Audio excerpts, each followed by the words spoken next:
Okay, our class today will be on Purim. We did Kitisa, yeah, that's right, last night. And there is homework in that lesson. So if you haven't had time to listen to the Monday night lesson, go back and do that. Because next week I want to see if some of you want to share what your homework looks like with us. Basically, your homework is to go into the parables in the Gospels and to try to categorize them by principle, whether you're going to categorize it according to a teruma principle or a kitisa principle. And I'm going to be interested to see what you find out, see how you categorize things. Because otherwise, I think it's easy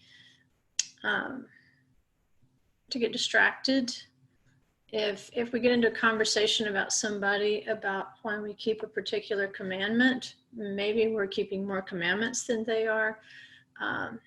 They might feel that those commandments no longer apply or they don't apply to them, which is fine if they don't feel that way. But sometimes they also feel compelled to fix you as well. And that's when it degenerates into simply a salvation issue, when there's more than salvation in the discussion. And that was the point of assigning that particular homework of the parables, so that in your mind you can say, okay, yes, Yeshua is clearly talking about an equality of the believer.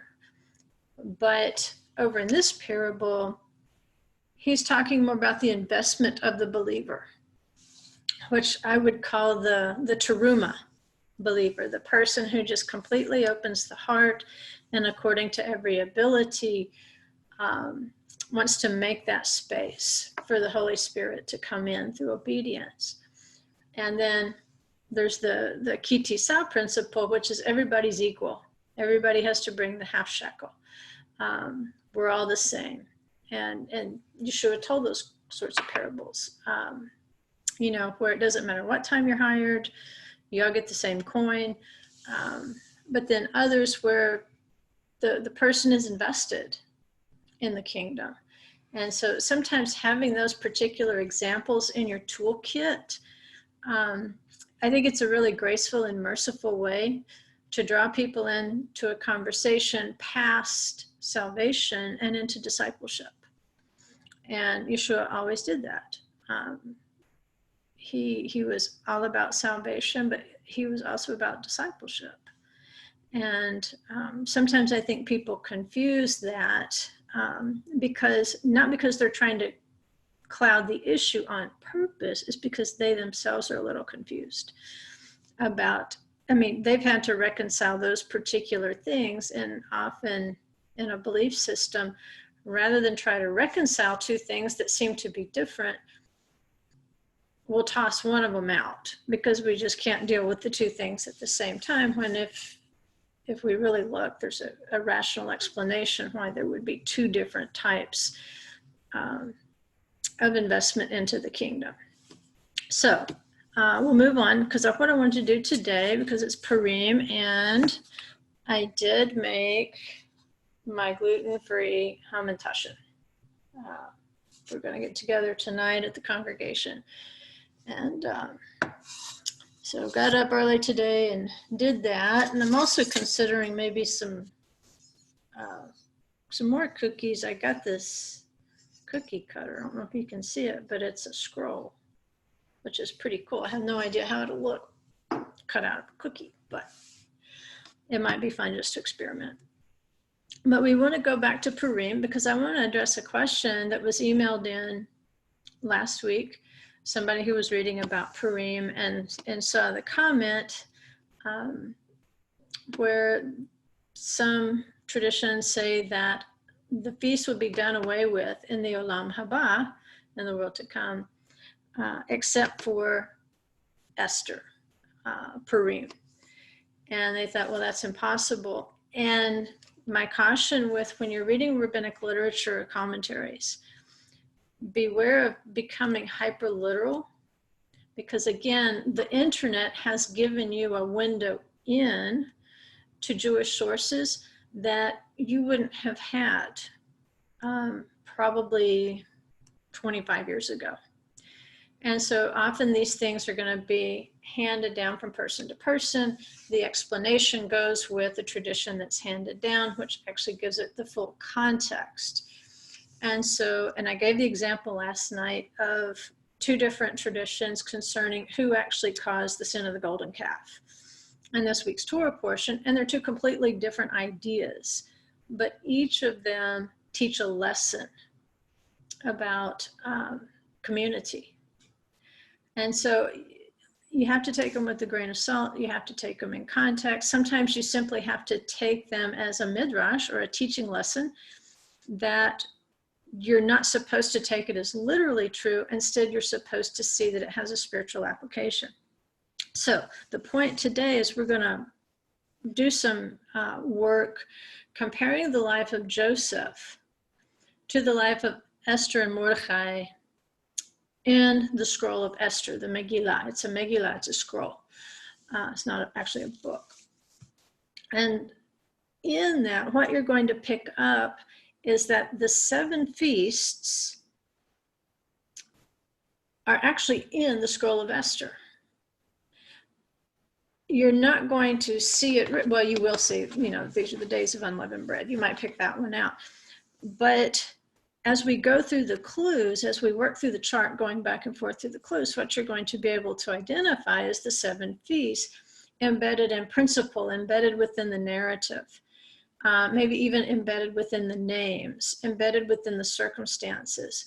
And it makes you think of the scripture that says, in the kingdom, it won't be, you won't have to go around saying, know the Lord, because it says everyone will know him, from the least to the greatest. In other words, there's a less overt need to proclaim the sovereignty of Adonai because it's simply accepted. It's part of life. It's not part of life right now, but it's saying in certain time periods, there's transitions. And this is going to be an awesome time period to come when you don't have to go out and preach the gospel because basically it's already been preached and it's just a matter of degrees. But it's just going to be a given that everybody is going to know Adonai. The depth of their knowledge, we don't know. But we will definitely be pushing past these salvation issues and getting more into the realm of deep study, discipleship, obedience, fine points, and so forth. And so when they're saying that there's no more feast, don't take that as literally as it sounds. The principles of the feast will never go away. That's why we read Psalm 75 last night, because he says, I have firmly established the pillars of the Moedim. The principles, though, in his kingdom are spiritual, and that is what infuses the Moedim, but we have always experienced them in a fallen world. We have never experienced a Pesach or a Shavuot or a Sukkot in the Messianic kingdom. We have never experienced them in the garden. And therefore, our experience is limited. It is more of a physical, natural realm of things rather than allowing the spiritual aspect of those feasts to become very vivid, which I believe they will in the Messianic kingdom and even into the Olam Haba. Just like the physical luminary, the sun and the moon is not going to be there in the holy city because you don't need a physical object to look at because the lamp is the Lamb, number one, plus we bring our glory and honor into it, which is that glory and honor of obedience, of intimacy with the Holy One. And therefore we become light, and that obviates the need for a physical sun and moon in that city. So see that statement in that context, that it's actually saying we will return to a purer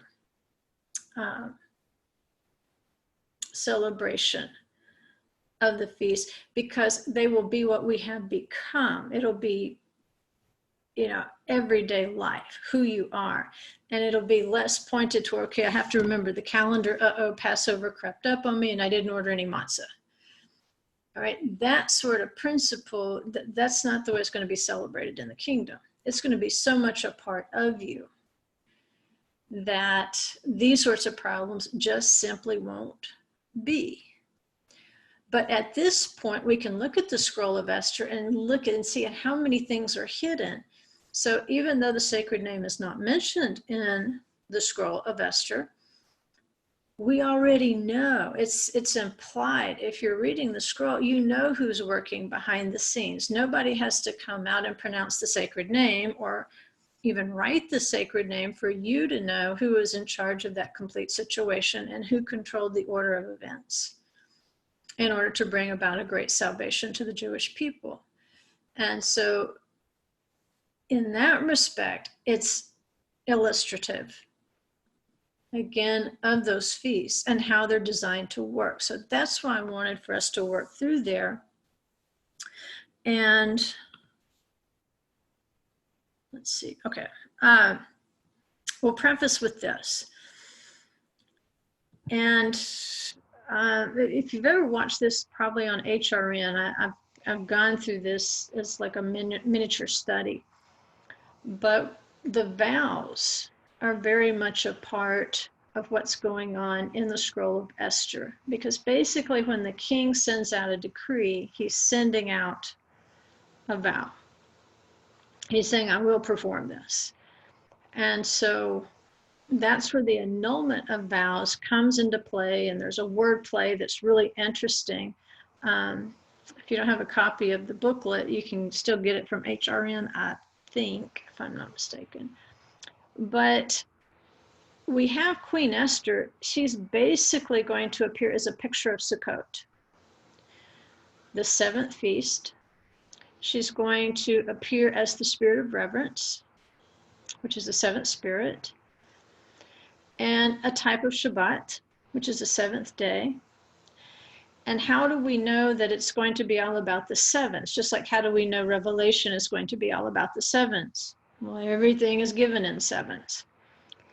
It's the same thing in Esther. You were signaled right from the beginning of the story that this is about sevens. This is about Shabbat, Sukkot, reverence, the spirit of Adonai working. Because we know that the king called for Queen Vashti on the seventh day. The king sends 7 eunuchs with a message. The king confers with 7 officers for judgment. The Queen Esther, has 7 special maids. And Queen Esther was taken to the palace in the 7th year of the reign. Okay, that's at least 5 signals from the beginning that we're looking at the fullness of the Spirit working in the narrative, and we can expect to find those 7 spirits of Adonai working on the behalf of the Jewish people. Plus, we can find embedded clues to the 7 feast days within there. And so now I'm going to back up and then start sharing the screen with you. So I've got about 1 million slides on here. So I want to back up to where you can see what I see. Maybe I should go forward.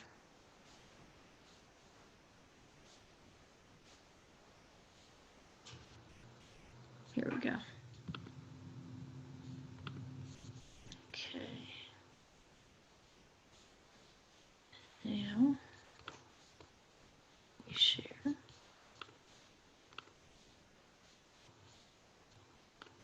And current slide. Now we're cooking. Okay, so we want to compare the life of Joseph to Esther, and you'll see why as we work through it. But the easy answer is when we look at Joseph, again, we're looking at an exile. And remember, we've been contrasting the 2 kinds of exile. There's the Egyptian exile, which Joseph represents, and then there's the Babylonian exile, which Esther is going to represent. the exile to Egypt is going to represent death, Sheol, whereas the exile to Babylon is going to represent being mixed among unholiness and abominable things. Another scroll that you can look at is Daniel. And right off the bat, again, you're told they are very selective about their diet because the foods, the meats that they would eat had been offered to idols. And so it was, that whole story begins with maintaining holiness in Babylon.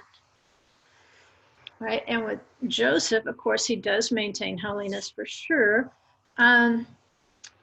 However, it's the death thing with Pharaoh that factors in, especially once Joseph and that particular Paro pass away, and then there's no memory of the good that Joseph did. Or maybe there might even be resentment because he basically took everybody's stuff.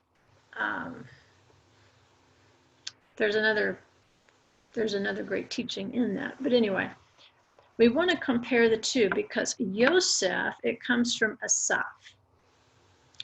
And remember, that is another name for the feast of Sukkot.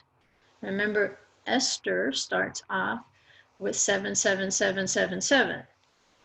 So that makes us think of Sukkot. It makes us think of Shabbat. It makes us think of the seven spirits of Adonai.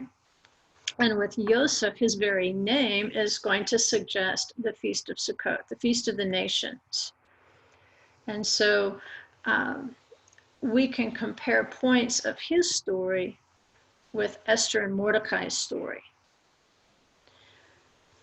Okay, so first of all, we know Yosef is basically kidnapped, right? It's not his choice to be taken to Egypt. Similarly, Esther is going to be taken by the king's officers because she's so beautiful. Again, in fact, in rabbinic tradition, her night with the king is seen as a rape, basically, because it's not truly with consent. It's not with complete consent because according to Jewish law, the bride must freely and willingly engage in the marriage. Just like they called in Rivka and said, will you go and will you marry Isaac? And she has to agree before she's sent off. Esther doesn't have this point of Jewish law, which is based on Torah law. That's not extended to her. So she knows she doesn't have an alternative. And even if you look at the modern definitions of rape, you can see it really does fall into this category. It's by coercion that she's brought into the king's palace. The idea being, well, if you don't go, there will be consequences, severe consequences. You just don't say no to the king. Going back to Yosef, he's going to serve in the house of Potiphar. And remember, he is also an unwilling participant. At this point, he knows he's a slave, he's settled in, he has to accept his condition the way that Esther does. So he begins serving in the house of Potiphar, and then later he serves in the prison and he gains favor, even though that's not his first choice, is to be a slave or to be an inmate. Nevertheless, he serves faithfully. The same with Esther, even though she did not by choice go into the king's palace, while she is there, we can see clearly she's given favor and preparation to be brought into the king's harem. Back to Joseph's side. And remember, in both of these, you're seeing the underlying story here. You have to be thinking about Sukkot and the Feast of the Nations, the 70 bulls of the nations being offered, a way for the nations to come back and to bring their offerings at Sukkot. And so at this point, both Joseph and Esther are concealed among the nations. I mean, even her husband doesn't know who Esther is. So everything's secret. Right. Now, whether Joseph's prison supervisor and whether the priest Potiphar knew that he was Jacob's son, we don't know that. But presumably, had they known that, they would have known they had unlawfully, they had bought somebody in an unlawful transaction. So apparently that was also concealed.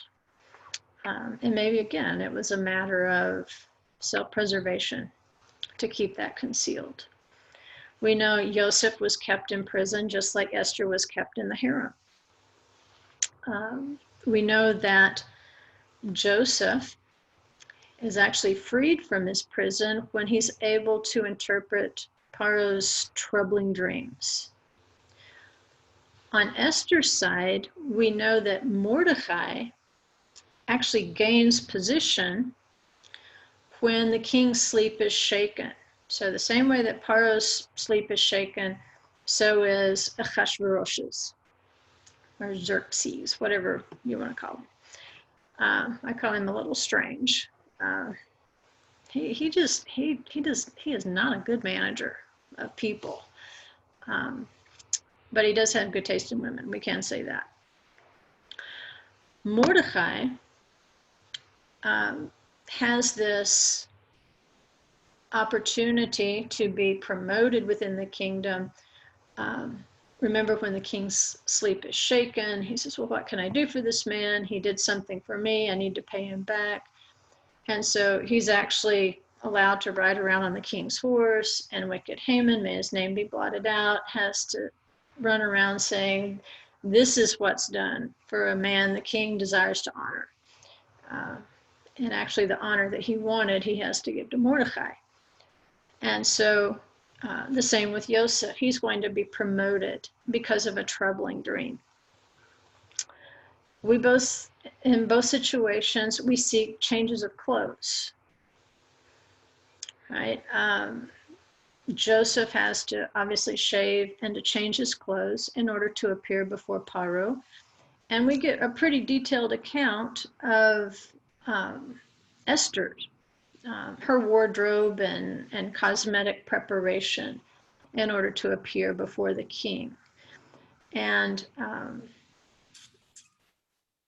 we also notice something a little strange, and maybe it does fit because it's sort of a parallel story to Joseph's. Both Esther and the king, if we read, they send garments to Mordecai. That's interesting. That still kind of teases me, and I never have gone back to follow up on that, but I'd like to sometime. On the one side, we see that Joseph marries a Gentile. She's a daughter of the priest of On, and it's a sound-alike to Oni or Ani. Remember Ben-Oni, son of my suffering, the poor at unleavened bread. At Pesach, you read, you would eat halachma aniyah, you hear ani in that, which is the bread of the poor. So during Passover, even though you're wealthy, you're like a poor person. It's a bread of the poor.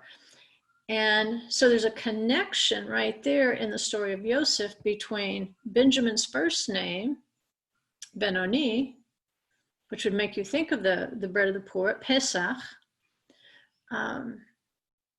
that we're going to make that connection in the Scroll of Esther because we know that Esther and Mordecai are from the tribe of Benjamin. So there's going to be a connection there. And these significant events where Esther calls the national fast is going to occur during the days of unleavened bread.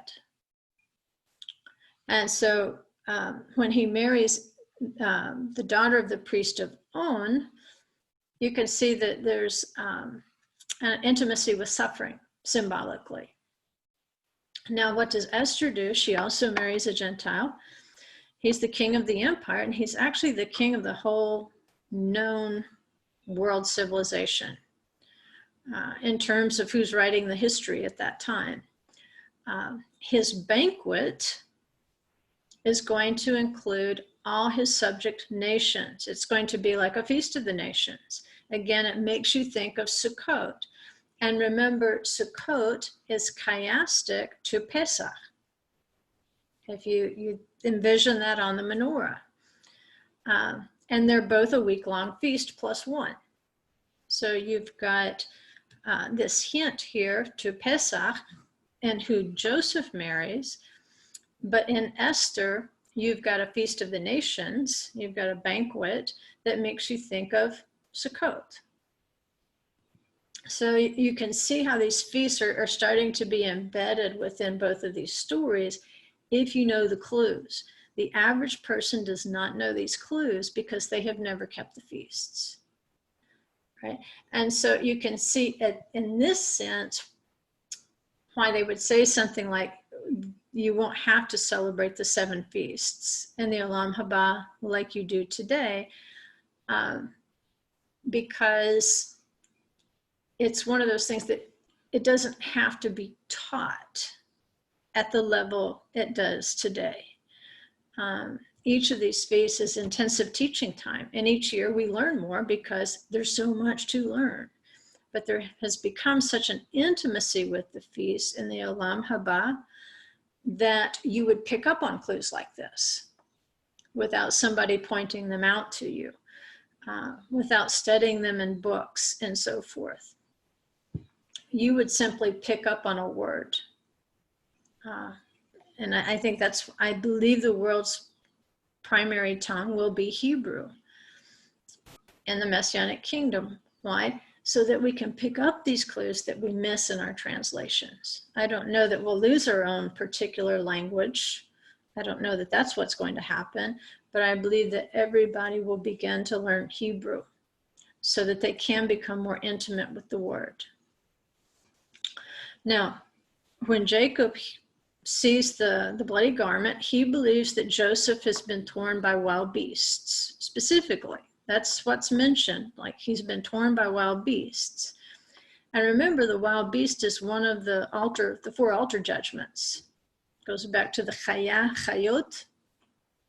When there's a transgression against the spirit, then wild beasts can break out on you. And it also means a jealous spirit, by the way. Paul likens the wild beast to those who are jealous. Remember when he was kind of moving in on the silversmiths of Ephesus by preaching the gospel, and people quit buying the idols, and they got jealous and they beat him up basically. And so he calls them wild beasts. So it can mean a jealous spirit, which we also saw in the brothers attacking Joseph, but it is also an altar judgment. Esther has her own wild beast. She has a jealous spirit in the court now that she has to deal with, because Haman he does not like Mordechai. All right, he's power hungry, and just like we have the power struggle going on with those 11 brothers, with the story of Esther, there's also a power struggle, because we know that Mordechai, being a Benjamite, he is never going to bow his knee. And so there's that conflict. We have Yosef, who's physically described as a beautiful man. Likewise, we know that Esther is a beautiful woman. Back on Joseph's side, how was he eventually delivered out of prison?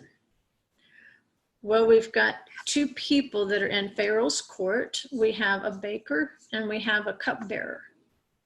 And both are responsible for very intimate things of the king's table, because the food he puts in his mouth could be poisoned. If there was a subterfuge in the court, if there was an assassination attempt, then the 2 most likely people you would go to, if you wanted to poison the king or the Pharaoh, you would go to his cupbearer, who presents the wine and manages the wine, or you would go to a cook or a baker who prepares the food. So there's a subterfuge that Pharaoh suspects, so he puts them both in prison.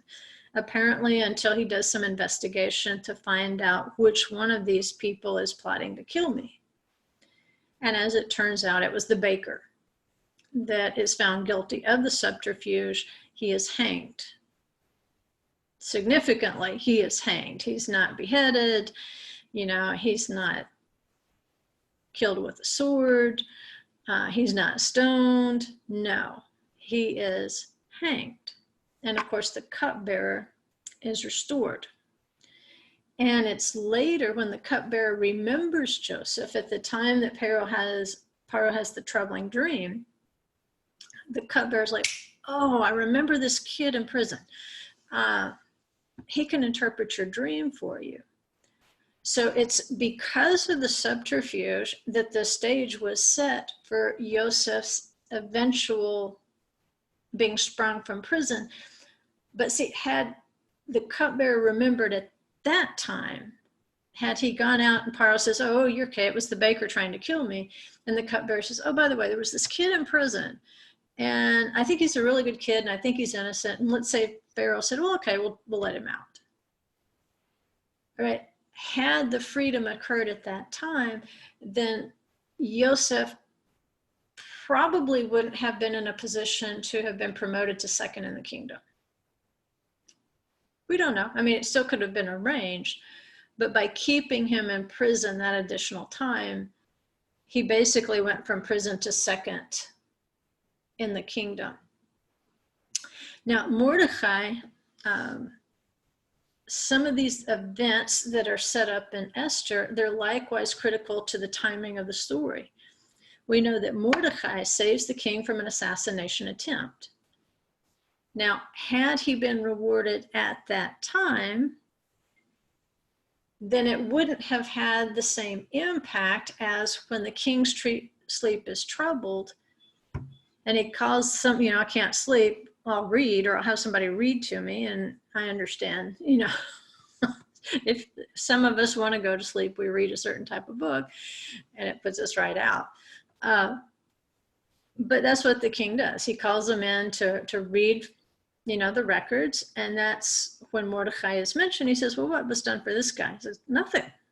Well, he was rewarded with nothing. He's like, okay, we're going to reward him. And so the timing is perfect, because through this, again, Mordecai and Esther are going to rise in the king's favor. So the baker was hanged, the cupbearer is delivered.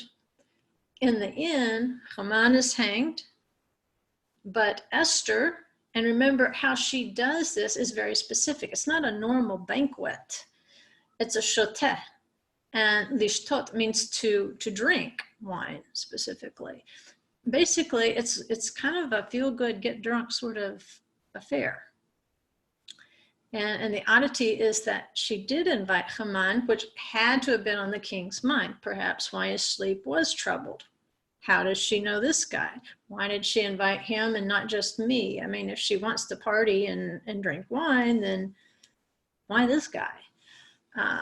Which sets him up perfectly when the king goes out in a rage and then he comes back in. Haman's laid across the sofa with Esther. You can see why, like, off with his head. He's going to be hanged. Everything, the timing of everything is perfect. And so Esther devises this plan with a wine banquet. And then she at the same time is delivered, just like the cupbearer is delivered from prison, she is going to be delivered also with her people.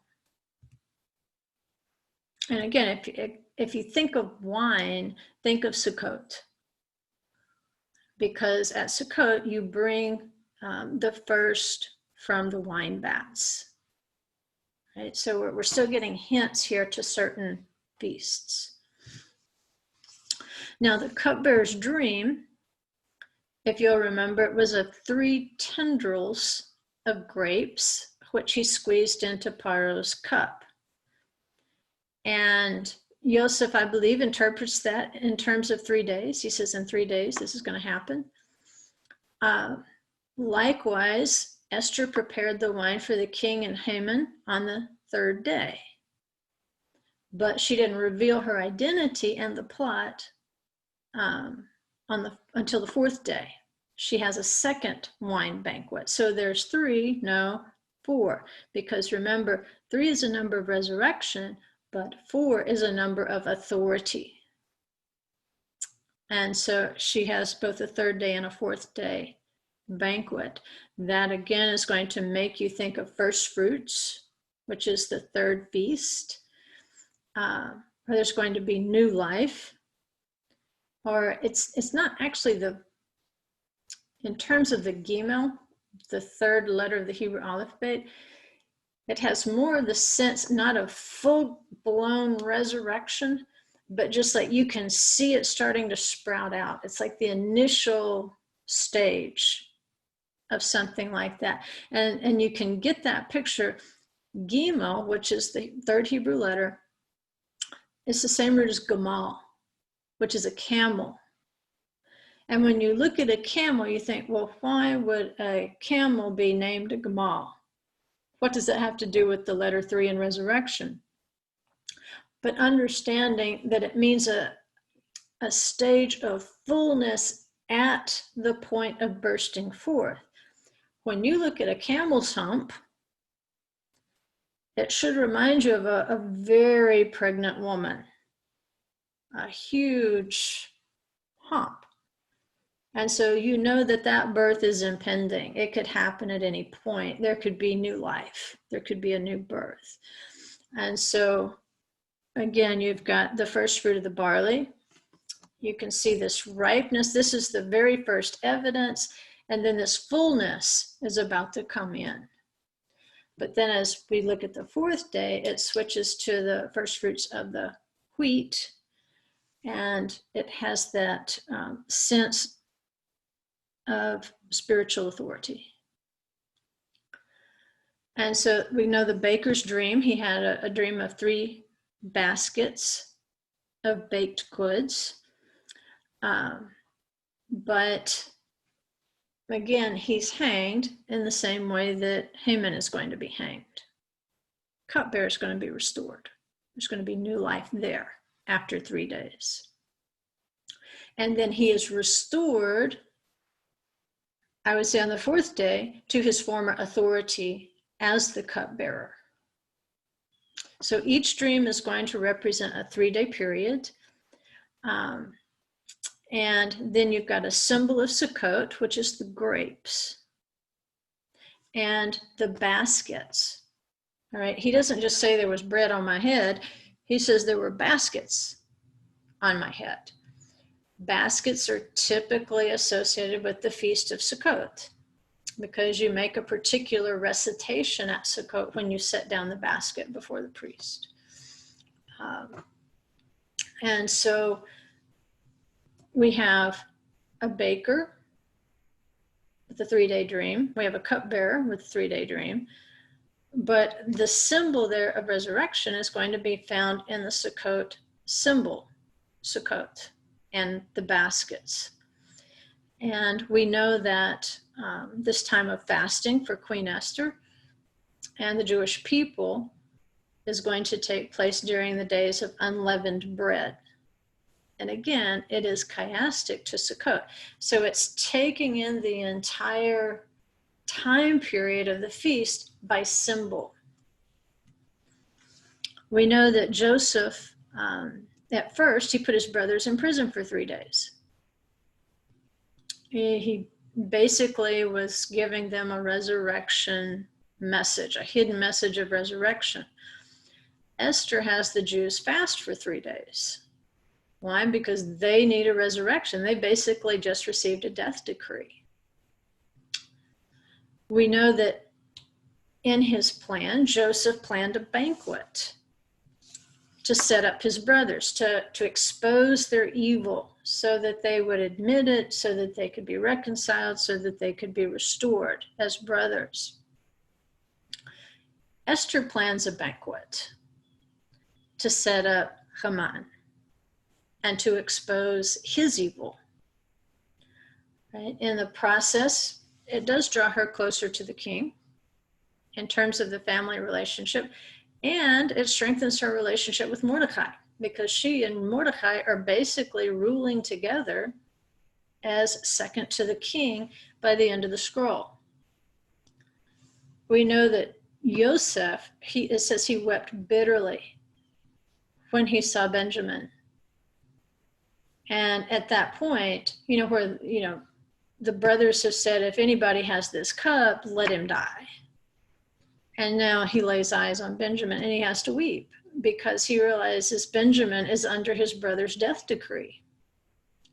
But, they were stupid when they said it because they didn't know the truth of how the cup got there. Well, basically, when the king sends out the death decree for the Jews, it's because he's stupid and he doesn't really know who his wife is. He's not using good sense. And so there's a bitter weeping. And we see this with Queen Esther. Again, she's a Benjamite. And she weeps before the king when she realizes he cannot reverse the death decree. All he can do, and this is the path they pursue, all he can do is annul the vow, right? The thing is, she already annulled it because she objected. Even though the Torah states that if a husband hears of a wife's vow, when he hears of it, he has to object if he does. Esther did exactly that. When Mordecai sends word to her of the king's death decree, we instantly know she objects to it because she issues, this order to call a fast.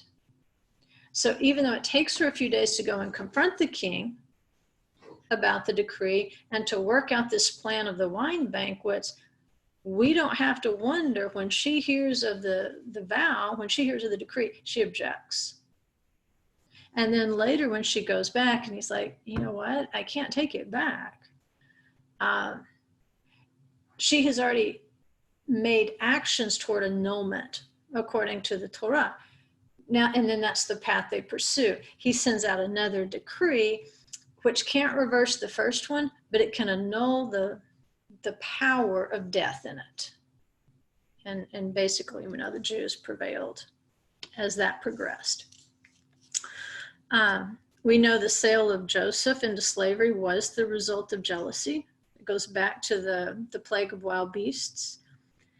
And we also know the genocide decree against the Jews was because of Amalek's jealousy against the Jews, of Haman's jealousy of Mordecai. It's played out with two specific human beings, but it's the old Amalekite problem.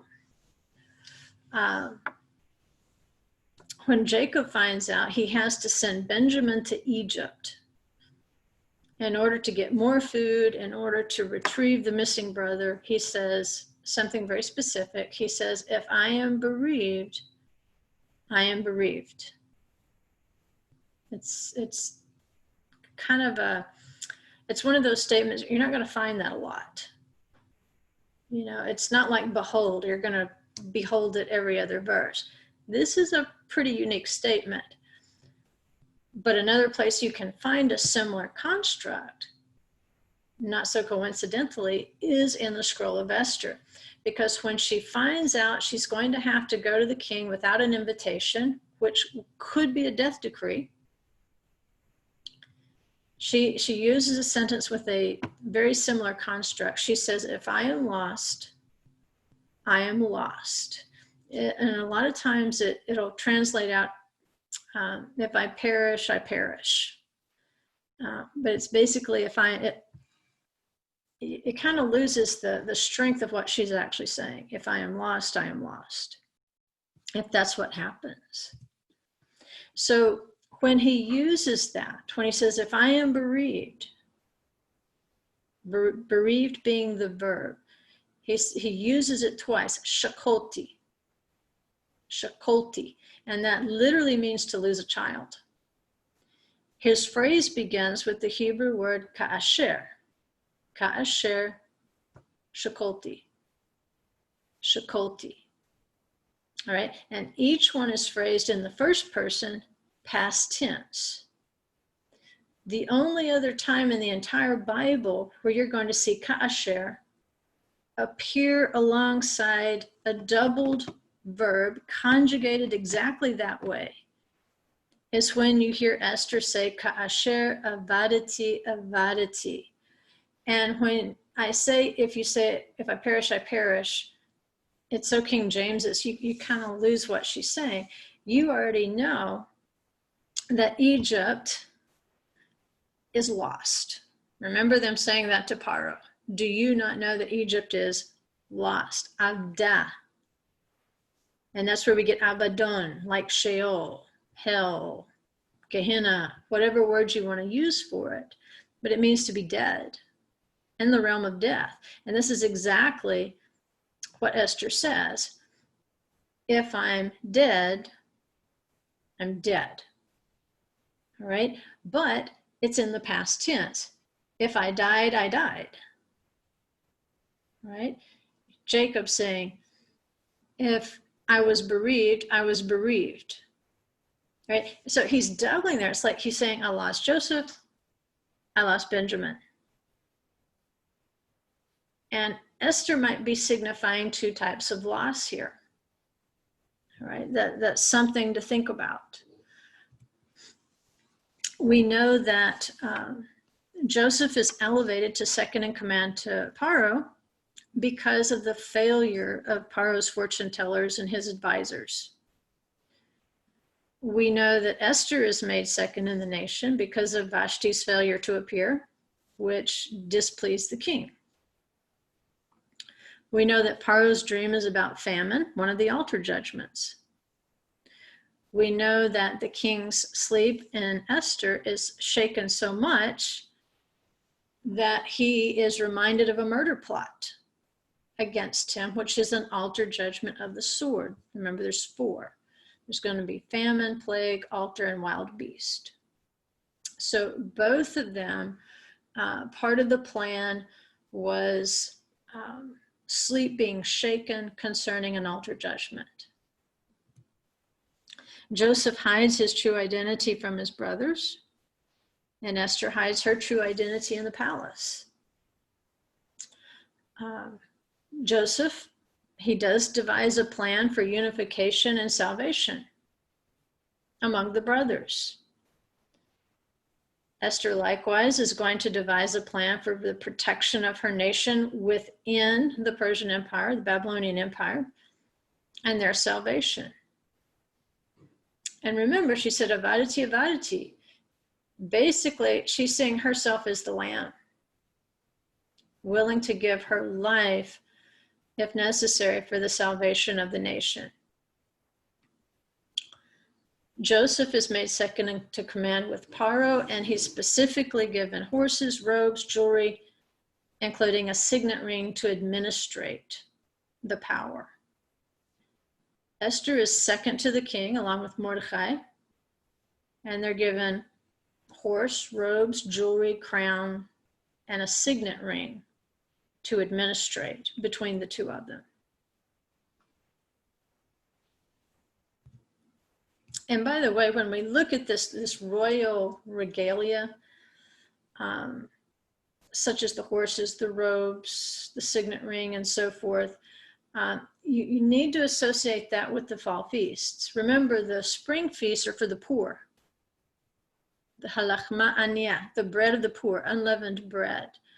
But in the fall feast, all the liturgy, the things that you read in the Psalms about this particular season of Moedim, it's about the king, it's about the throne, it's about royalty, and so forth.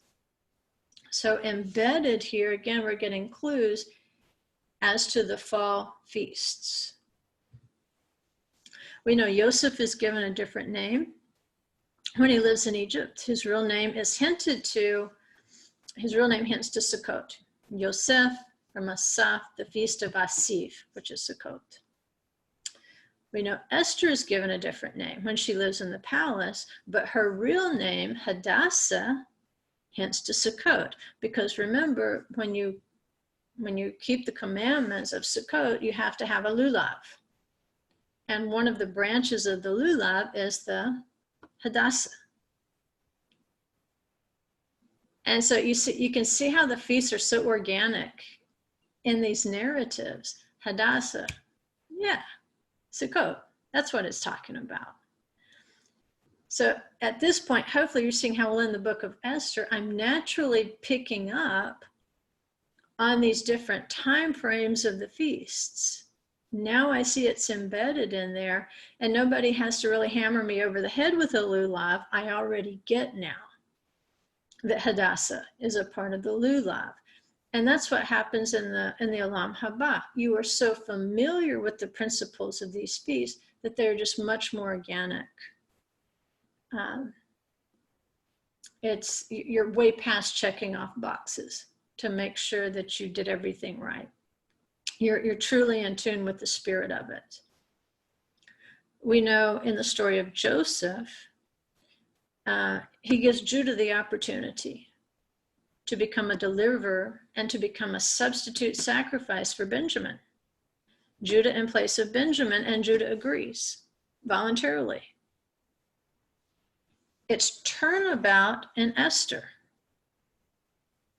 right? You can see in the Joseph story more of a Passover picture. You've got Messiah from the line of Judah, who's laying down his life to become a deliverer, a substitute sacrifice. And remember, Benjamin is the territory of the temple. And I believe it's highly likely that Yeshua was actually crucified in the territory of Benjamin. Can't prove it, nobody knows for sure, but I would suspect, because the two territories so closely intersect right there. And the Judahite territory, as I remember it, held more administrative offices of the temple and support sections for the temple itself. And then the holier aspects of the temple were on the territory of Benjamin. But at any rate, we get that Passover picture, I think, of Yeshua as the Lion of the tribe of Judah, as the Lamb. On the Esther side, she is a Benjamite or a Benjaminite, and I've never figured out if there's actually a word for that. But she now has a chance to do the same, to lay down her life for the Jews and to become Judah's deliverer. Because at this point, remember, they're not calling them Israel. The unified kingdom has been lost long ago. So at this point, they're simply identifying as Jews, and the text calls them the Jews. And so there's a basic evening here of the score. Joseph is going to prepare a table for his brothers as part of his plan, just like the Queen Esther, is going to prepare a banquet for the king and Haman as part of her plan. We know that 10 of the brothers participated in the plan to sell Yosef. And we also know that 10 of Haman's sons were hanged on the tree. All right, so we had two separate destinations. Joseph's brothers are going to experience salvation and deliverance, whereas Haman's sons, not so much. And they're actually going to be hanged on a tree, an etz. And remember, the third spirit of Adonai is Etzah, the spirit of counsel. So it can be a resurrection number, but it can also be a judgment number. Joseph speaks other languages in front of his brothers, and his decree against Benjamin is in a different language. And by the same token, Esther is going to speak the language of the Persian king. He's probably not even going to know that she can speak Hebrew. And the decree is written in the language of the king, but it's translated into every language of the 127 provinces of the kingdom. So in the same way that Joseph needs an interpreter for his brothers as he's kind of playing through this drama, Esther also, under that administration, that decree has to be translated into the other languages. And by the way, there's 127 provinces in the kingdom. We know that the prophecy to Sarah was that she would be the mother of many nations. And she died at age 127. So Queen Esther, figuratively speaking, takes Sarah's place as a mother of many nations. She's the queen mother at this point over 127 nations. Probably not a random number. And there again, when you think of the Feast of the Nations, that's a big clue that Esther becomes the mother of many nations. So Joseph, he's actually able to improve the position of the Israelites within Egypt. He makes them secure during the famine. And remember, that was one of the 4 altar judgments. Esther and Mordecai are able to improve the position of the Jews in the kingdom, make them more secure with the threat of, or from the threat of the sword, which again is one of the 4 altar judgments. Joseph's original disagreement with his brothers was over authority, but eventually he uses it for good. Haman uses authority issues to secure the evil decree, but Esther uses it and turns it into good.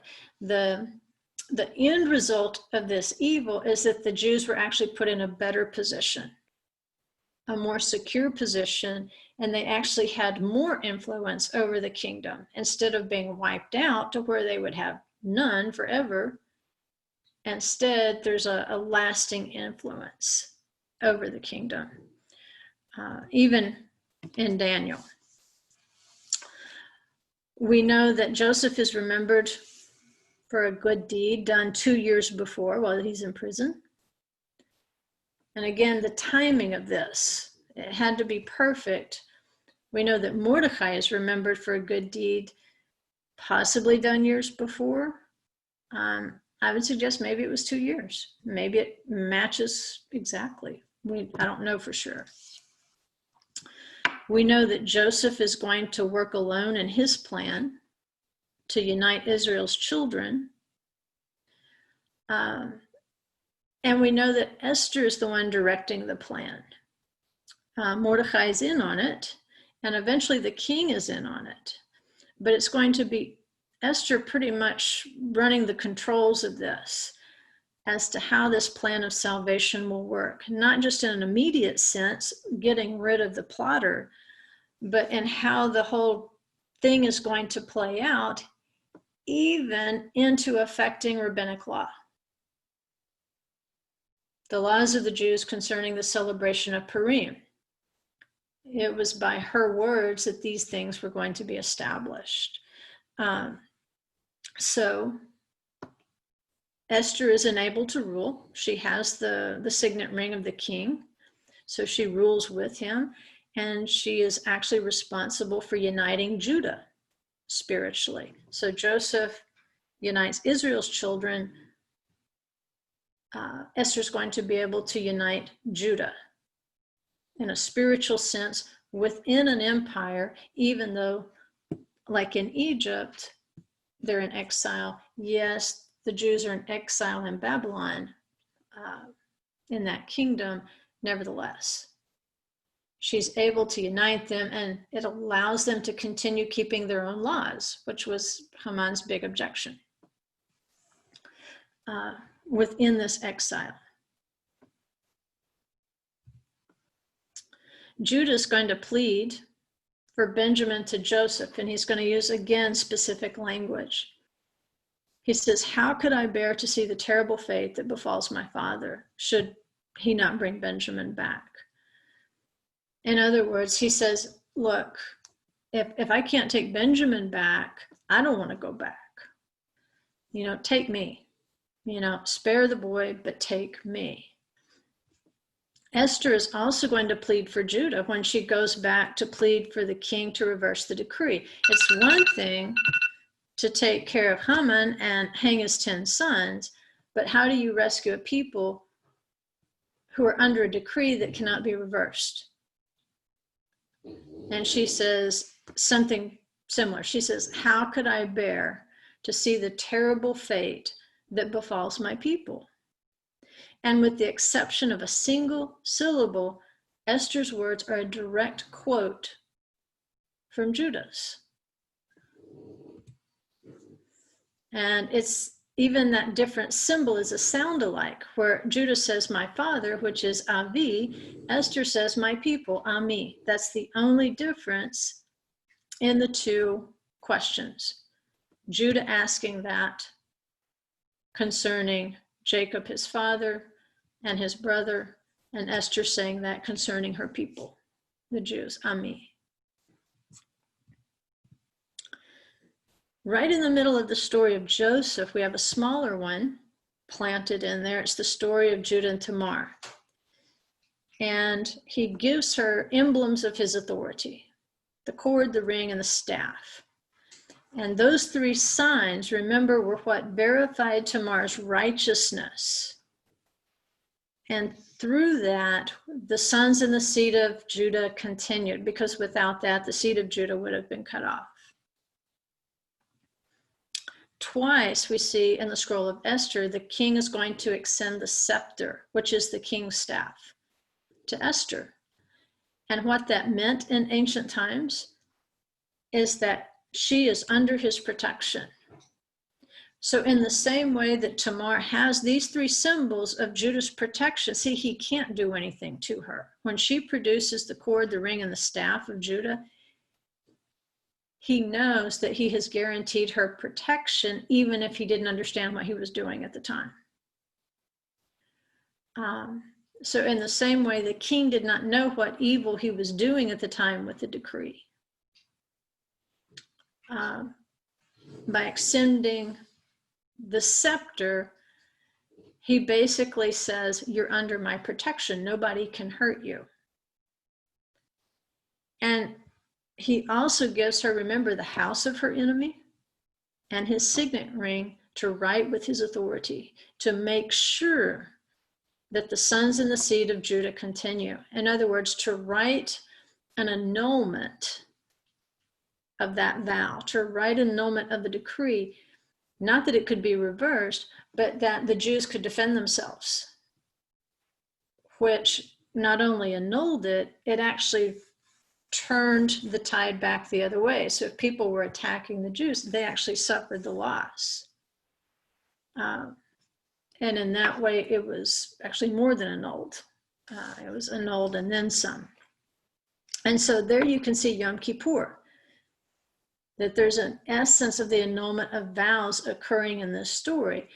And even going into the Holy of Holies, because remember, annulment of vows is part of the Yom Kippur service. Kol nidre, all vows. So when Esther goes into the presence of the king, she's basically going in to the Holy of Holies. And she's going under the king's protection. It's the same way that the high priest goes in with the king's protection on that one day of the year. And on that particular day, the sins of the nation are forgiven. And the seed of not just Judah, but the seed of Israel can continue. Esther assumes this role basically of the high priest symbolically as she goes into the king's presence. We know Joseph is sold for silver by his brothers who are jealous. We know the Jews were sold for silver by Haman, who was jealous. We know that Joseph was orphaned of his mother, Rachel, and Esther was doubly orphaned of both father and mother. And thematically, when you look at the Feast of Sukkot, orphans are to receive special attention. The widow and the orphan are emphasized at Sukkot. On Purim, the same thing is emphasized. It's considered really bad form not to give to the poor at Purim.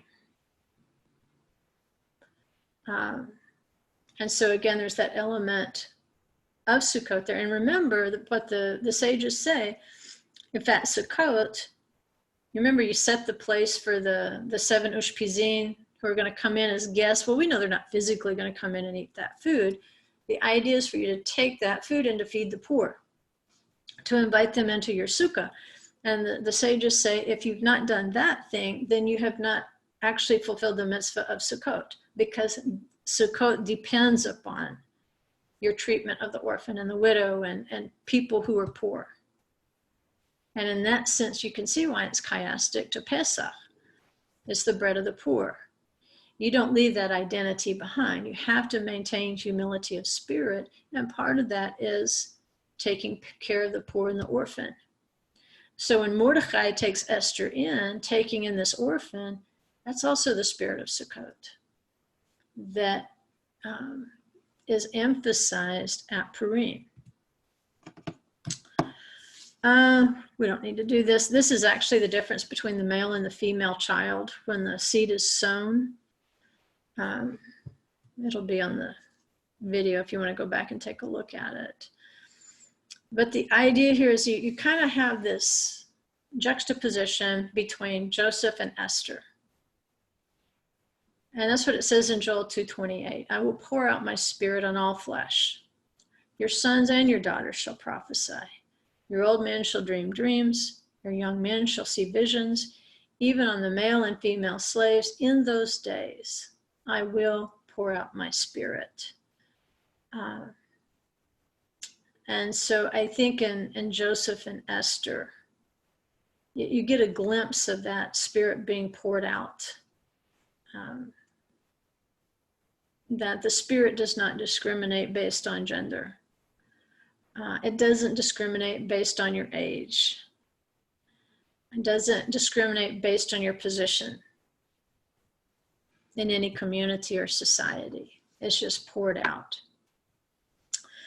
And you can see this in the Gospels from Passover to Shavuot. In the Gospels, we can see where the male disciples are given very intense instruction.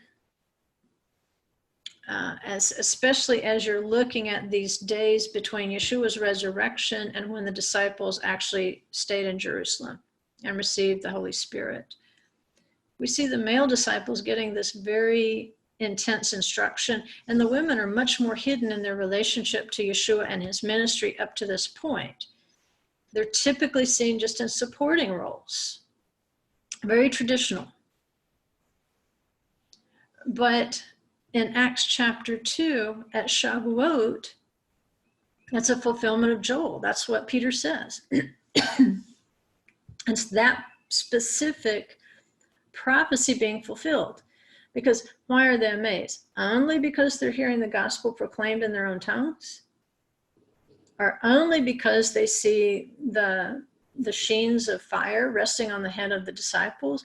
Or was there something completely dramatic and unexpected going on in the temple? Remember, they're not in an upper room. That was earlier. At this point, they're in the temple, probably at Solomon's porch where they used to like to hang out, because house is a metaphor for the temple. All of a sudden, the women began prophesying with the men. And they're foretelling a Sukkot, a feast of the nations that's coming. And this Holy Spirit is being poured out on all flesh, on sons and daughters, Peter says. That this circle is going to be closed and begin a new cycle of the Holy Spirit. And at this point, the women are basically unveiled in terms of our perception, and we can understand they also are proclaiming the gospel. They also are proclaiming the salvation, the redemption, the holiness, the authority, and all these things that are pictured when we keep the Moedim. And they're seeing it revealed through the Spirit, not the flesh. And so, that's pretty awesome. So we have to stop there because I know we're out of time.